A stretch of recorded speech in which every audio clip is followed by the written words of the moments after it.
가을을 재촉하는 가을비가 밤새 많이 내렸습니다. 시장도 이제 새롭게 9월에 첫 단추를 꿰게 되는데요. 8월까지의 마무리를 본다면 상반기에 잘 달렸던 탓에 우리는 다소 소외받는 8월을 보냈습니다. 9월의 재도약의 기회는 어디 있을까요? 자, 먼저 프리마켓 시세의 움직임 체크해 보겠습니다. 현재 보시면 삼성전자와 SK하이닉스 중심으로 크게 빠지는 모습이 관찰되고 있습니다. 그도 그럴 것이 미국 시장에서 엔비디아와 AI 반도체 종목들이 일제히 빠지며 나스닥이 1% 넘는 조정을 보였는데요. 사상 최고치에서 기술주들 중심으로 한 매도가 큰 압박을 받는 모습이었습니다. 같은 재료로 중국의 AI 굴기, 그 쇼크의 영향 속에 우리 쪽도 영향을 받고 있고요. 미국의 규제의 영향도 함께 작용하는 듯합니다. 그 영향력은 잠시 후에 체크가 필요할 것 같고요. 지금 빨간불 들어와 있는 쪽은 유일하게 미국 시장과의 커플링을 보이는 바이오 헬스케어 섹터입니다. 9월에도 추가적으로 이벤트 플레이가 가능하다라는 증권가의 시각 속에 삼성 바이오로직스가 0.4% 올라가고 알테오젠, 코스피 이전 상장 기대를 품고 1% 넘는 상승을 보이고 있습니다. 2차 전지도 같이 추가적으로 더 빠지는 모습이 이어집니다. 다음은 6위부터 10위까지의 움직임으로 넘어가 보겠습니다. 한화 에어로스페이스가 1% 가깝게 반등을 보여주고 있고요. 조방, 원전, 8월 동안에 지수를 끌어내렸던 핵심 주도주들의 9월 출발 움직임 오늘 주시해서 보셔야겠습니다. 현재는 혼조된 양상을 나타내고 있고요. 자동차 쪽으로 최근 분위기 좋았죠. 오늘도 기아가 보합권에서 시장 대비론 선방을 합니다. 로봇이 좋습니다. 레인보우 로보틱스, 하이젠 RNM 추가적으로 더 올라가는 모습이 나오며 로보티즈의 유증 영향 이후에 다시 재반등을 노리고 있습니다. 다음은 거래량을 동반하면서 움직이는 종목들의 힌트, 정규장까지 이어질 수 있을까요? 조금 전 말씀드렸다시피 로봇주의 좋은 흐름, 나우 로보틱스는 오늘 증권가의 호평 속에 두 자릿수의 급등으로 프리마켓 시세 화려하게 움직임이 나오고 있고요. 조선 기자재단이 지난 금요일에 선박보다 더 강하게 날아오르는 모습을 보였는데요. 신영증권에서 조선협력업체 주목하자라는 호평이 좀 나왔습니다. 세진중공업 3.4% 올라가고 오리엔탈전공 두 종목이 토픽이었어요. 3% 나란히 오르는 모습입니다. 자, 그럼 주요 포인트로 넘어가 보겠습니다. 소외됐던 8월 잠깐 복귀할까요? 코스피와 코스닥은 1% 넘게 조정으로 한 달을 마무리 지었습니다. 3,186선으로 결국은 6월까지 좋은 성과를 냈던 3,288선, 재고점을 직전 고점을 뚫어내지 못한 채 3,200선이 깨지는 모습이었습니다. 5달 만에 코스피는 음봉으로 전환됐고요. 4월부터 숨차게 올라왔던 이후에 숨고르기에 들어가는 모습이었습니다. 사실 많이 올라왔기 때문에 쉬어갈 만합니다. 그런데 지난 8월에 미국 증시를 포함해서 다른 글로벌 증시는 상당히 잘 달렸거든요. 배 아플 만도 합니다. 니케이는 4% 최고가, 지금 각권지수도 상장 이래 최고가, 중국 상해종합지수는 중국의 기술주들, 반도체 종목들 중심으로 해서 강한 랠리를 보여주며 10년 내 고점을 쓰고 있는 상해종합지수 8% 가까운 한 달을 보내는 모습이었습니다. 9월은요, 모멘텀과 이슈가 같이 작용하는데요. FOMC 당장 9월 15일, 16일에 진행이 될 텐데 여기서 25bp 인하 가능성이 80% 이상으로 점쳐지고 있는 상황입니다. 현재 시장은 25bp 인하를 가격에 반영하고 움직이고 있다라고 하는데요. 주요 종목들, 바이오와 로봇 같은 성장주들에 계속해서 관심을 가져봐야 될지 모멘텀과 함께 9월 중순 이벤트 보셔야겠고요. 오늘부터 해서 22대 정기국회 개막합니다. 세제 개편안 3차로 통과하게 되면 자사주 소각 의무화와 관련된 이슈를 포함해서 지금 양도세와 관련돼서 어느 정도의 기준점을 잡게 될지가 9월의 핵심 이슈입니다. 우리 시장을 내부적으로 정체되게 만들었던 재료인 만큼 추가적으로 확인이 필요하고요. 지금 많은 증권가들이 3,400을 상단으로 많이 잡고 있는데요. 9월에 이 수준까지 도달하려면 결국은 3월 가이던스가 좋아야 한다라고 보고 있습니다. 그러기 위해서는 이 관세와 관련된 우려감, 지금 미국 대법원의 판결을 앞둔 적법성과 관련된 내용들도 이슈로 체크가 필요한 상황. 중국의 모멘텀을 반영하면서 현재 또 한한령 해제 이슈와 관련돼서 9월에도 이 관련 종목들이 시장 하방을 단단하게 지지해 줄지 체크가 필요하겠습니다.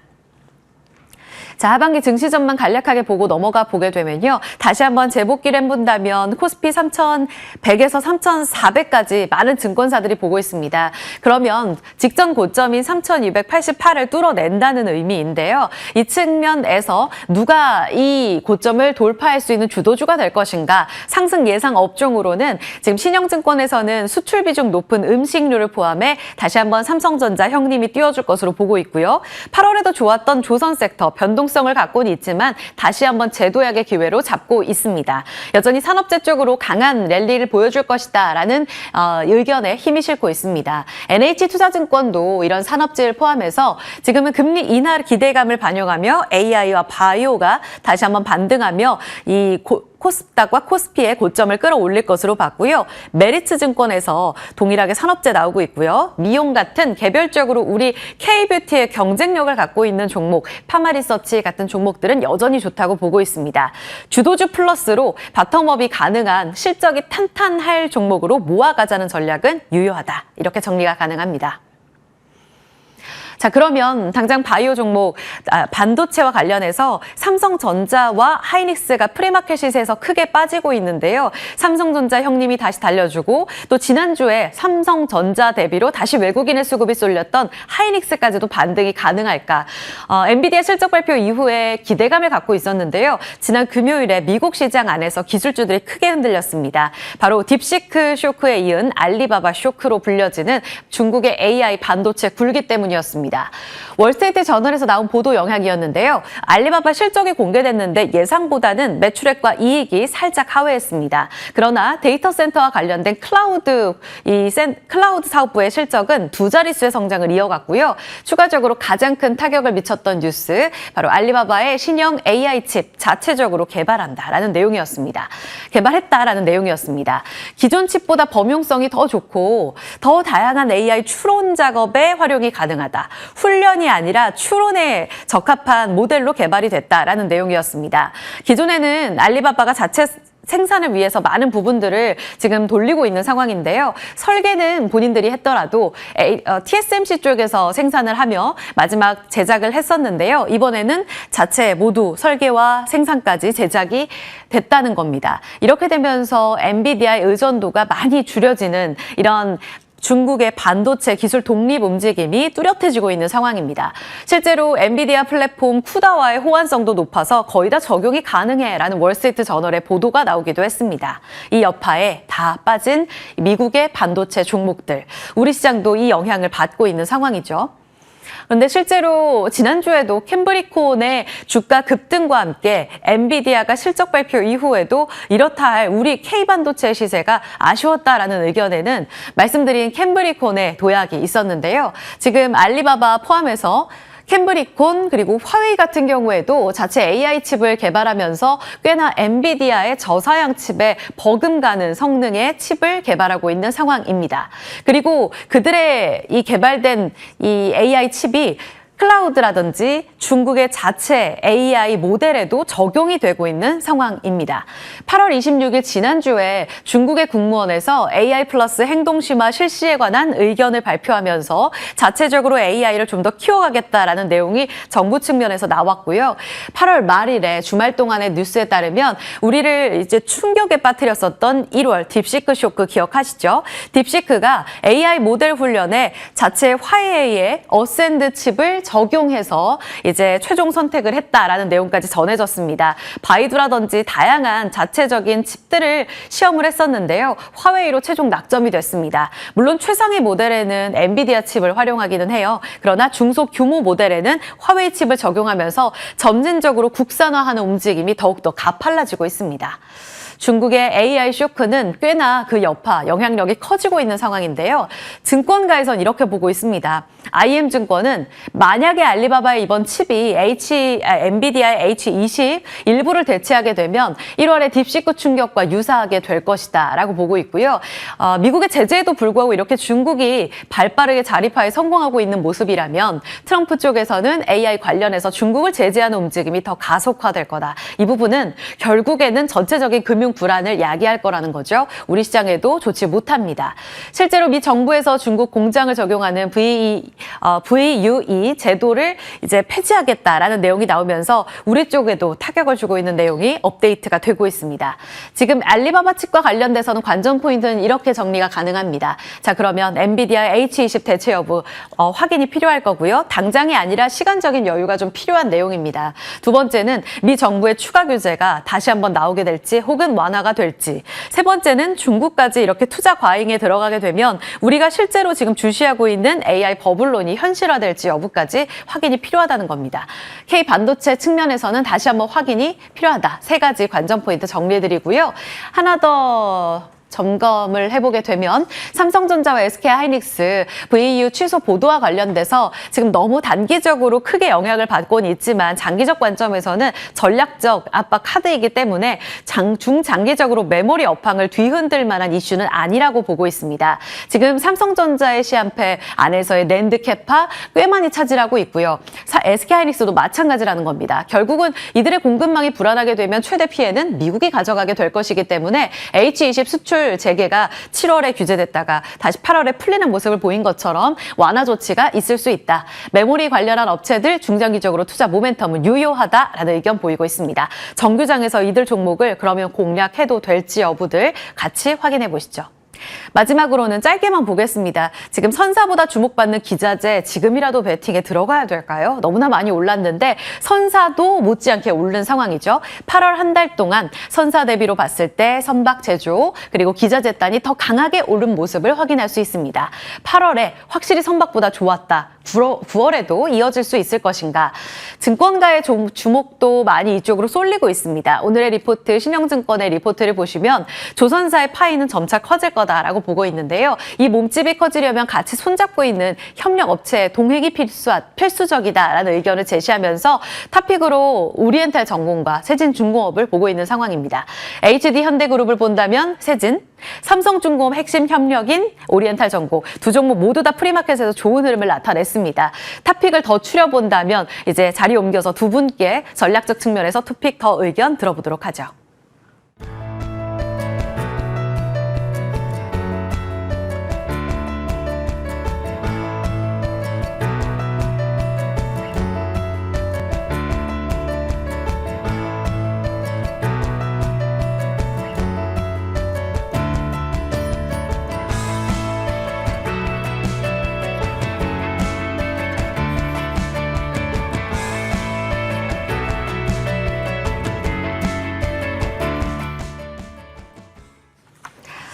지금 호가 나오고 있는데요. 예상 호가에서 코스피는 3,172선, 8월 종가 대비 한 10포인트 더 떨어져서 출발 대기하고 있고요. 코스닥은 795선 약보합권 출발 예상됩니다. 9월 첫날 두 분께 힘 받아보겠습니다. 김태성 ISF 본부장, 이충원 밸류파인더 대표입니다. 어서 오세요. 네, 안녕하세요. 네. 자, 이충원 대표님께 먼저 질문 드려볼게요. 이 중국의 AI 반도체 굴기, 사실 엔비디아 실적 때도 주목받았는데 알리바바 쇼크가 꽤 미국의 타격이 컸습니다. 하이닉스 3.5%에 빠지는데요. 여기에서 전략 변경 필요한가요? 일단 주말간에 미국 상무부에서 삼성전자 하이닉스의 중국 법인 VEU 명단에서 제외한다라는 소식이 전해졌습니다. 이 VEU는 특정 품목을 건별 허가 없이 신속하게 수입할 수 있는 자격인데 이게 문제가 되는 게 단기간에 실적에 반영이 된다라기보다 일단은 120일 유예가 있고 지연된다라는 게 시장에서 좀 우려하는 사안으로 보이고요. 그리고 간밤에 이제 미국주 엔비디아가 3% 정도 하락한 게 과거 딥시크하고 연결짓기에는 아직은 좀 무리가 있다라는 게 일단 첫 번째인데 일단 두 번째로는 주가가 고점에 있는 상황에서 안 그래도 밸류에이션에 대한 부담감이 작용된 거에 대한 매도에 의한 약간 어느 정도 명분을 주지 않을까? 이제 이런 쪽에 사람들의 생각이 좀 집중이 되어 있는 것 같습니다. 증권가에서도 아까 말씀해 주셨지만 일단 단기적인 영향은 제한적이라고 하는데 이 부분에 대해서는 앞으로 계속 나올 뉴스와 수급적인 요소에 의해 좌우될 것이므로 일단은 경계해야 될 필요는 있다라고 보고 있습니다. 경계는 필요한데 좀 확대 해석은 자제하자. 김태성 본부장님, 전략적 측면에서 지금 소부장도 같이 영향을 받고 있는데요. 네. 갖고 계신 분들이 뭔가 리스크 관리가 필요한 뉴스라고 보세요? 그러니까 제가 지난주부터 좀 많이 말씀드렸던 건 뭐였냐면 엔비디아 실적 발표를 보고 그 다음 주, 그러니까 그때 당시에는 이제 이번 주가 되겠죠. 이번 주 이제 주 중반에 그 방향성을 보고 이제는 반도체 IT에 대한 투자 맞아요. 비중에 대한 조절을 하신 게 맞다는 이야기를 드렸거든요. 뭐 제가 이 사이에 이런 뉴스가 나올 것이다라고 예측을 했던 것은 아니고요. 일단 실적 발표 이후에 결국은 약간의 좀 실망 매물들이 나오고 있는 상황 속에 또 이제 그 투심을 자극시킬 만한 요소가 하필이면 긍정적이 아니라 부정적으로 이제 나온 상황이다 보니까 저는 오늘도 그렇고 내일도 그렇고 조금은 지켜보신 게 맞을 것 같다는 생각이 듭니다. 아니 밀려 내려갈 것이다라고 생각을 하면 지금 대응을 해야 되는 거 아니야라고 또 반문하시는 분들 계시겠지만 지난주 금요일 기준으로 봤을 때 삼성전자, SK하이닉스, 반도체 IT 투톱의 외국인들은 약간의 매도세를 좀 네. 보이긴 했으나 소부장 쪽은 오히려 또 매수를 하는 종목군들이 굉장히 많았었거든요. 대표적으로 이수페타시스도 그렇고 삼성전기도 그렇고 뭐 LG 디스플레이는 뭐 전통의 뭐 반도체 IT라고 좀 볼 수는 없지만 그래도 IT 쪽으로의 매수세는 여전히 지금 이어지고 있는 상황이다 보니 오늘 저녁에 또 미국 증시가 휴장입니다. 그래서 오늘 모든 것을 좀 판가름하기보다는 저는 내일까지는 조금은 더 지켜보시면서 대응을 해야 되지 않을까라는 생각이 들고 있고 만약 오늘 종가 기준으로 지수 대비 그리고 반도체 IT 투톱 대비 굉장히 괜찮다라고 보여지는 종목군들 중에 테마적으로 움직일 종목군들을 제외합니다. 대표적인 뭐 피델릭스라든지 MK전자라든지 GRT처럼 중국 매출 비중 때문에 오늘 올라가는 종목을 제외하고 우리가 기존에 알고 있었던 종목군들 중에 추세가 밀리지 않는 종목이 있다면 그 종목군들 우선으로 저는 내일과 내일 모레를 이용한 어떤 매수 전략이 더 맞지 않겠는가라고 말씀을 드려보도록 하겠습니다. 종가까지 차분하게 좀 지켜봐야겠네요. 반도체 의견 두 분께 다 들어봤고요. 지금 오늘도 호가 수준에서 좋아지는 게다가 호가에서는 선박제조까지도 좋네요. 조선 기자재단 여쭤보겠습니다. 8월은 선박제조보다는 기자재가 더 빛났는데 HD, 현대미포, 세진중공업 이쪽 꾸준히 8월 한 달 동안 외쳐주셨던 우리 김태성 본부장님. 네. 9월에도 기자재에 좀 더 힘이 실리는 시세로 예상을 해야 될까요? 일단 제가 지난주 그리고 지지난주에 기자재를 보신다면 기존에는 세진중공업을 가장 많이 말씀드렸지만 제가 엔진 쪽에 대한 이야기를 또 선박 지지난주부터 엔진도. 계속 이야기를 드렸는데 이 부분이 전략이 좀 잘 맞아 떨어지는 상황인 것 같아요. 그래서 지난주 그리고 굉장히 좋은 모습을 보였고 오늘도 이제 동시효과에서 굉장히 또 긍정적인 모습을 좀 보여주고 있긴 하지만 일단 이 부분들은 저는 이제는 보유자분들의 영역으로 안전하게 좀 넘어갔다는 생각이 들어요. 엔진 쪽은. 그런데 이제 반면에 세진중공업만큼은 저는 조금은 더 높게 보셔도 괜찮다라고 생각을 하는 게 지금 조선 빅3, 빅4 기업들 중에 삼성중공업의 시세가 제일 늦게 출발했기 때문에 마지막까지 저는 불꽃을 피워줄 가능성이 높다라고 보고 있거든요. 그래서 이제 세진중공업 밸류체인에 가장 가깝다라고 보여지는 저는 세진중공업은 조금은 더 봐도 괜찮지만 그 외에 기자재단 종목군들은 오늘 시초에 갭상승 출발 이후에 약간의 차익 매도 물량이 나올 수 있으니까 이 부분을 경계하고 차라리 일봉상의 조정이 나오게 되면 그 눌림목을 이용해보자라는 전략 드려보도록 하겠습니다. 고점의 부담도 있을 자리 경계가 좀 필요하겠습니다. 지금 예상 호가 잠깐 더 체크를 해보겠습니다. 코스피는 3,167선으로 70선마저 살짝 더 내려갈 것으로 보이고 있고요. 코스닥은 795선의 움직임 예상되고 있습니다. 자, 본장에서 추가적인 전략 이어갑니다.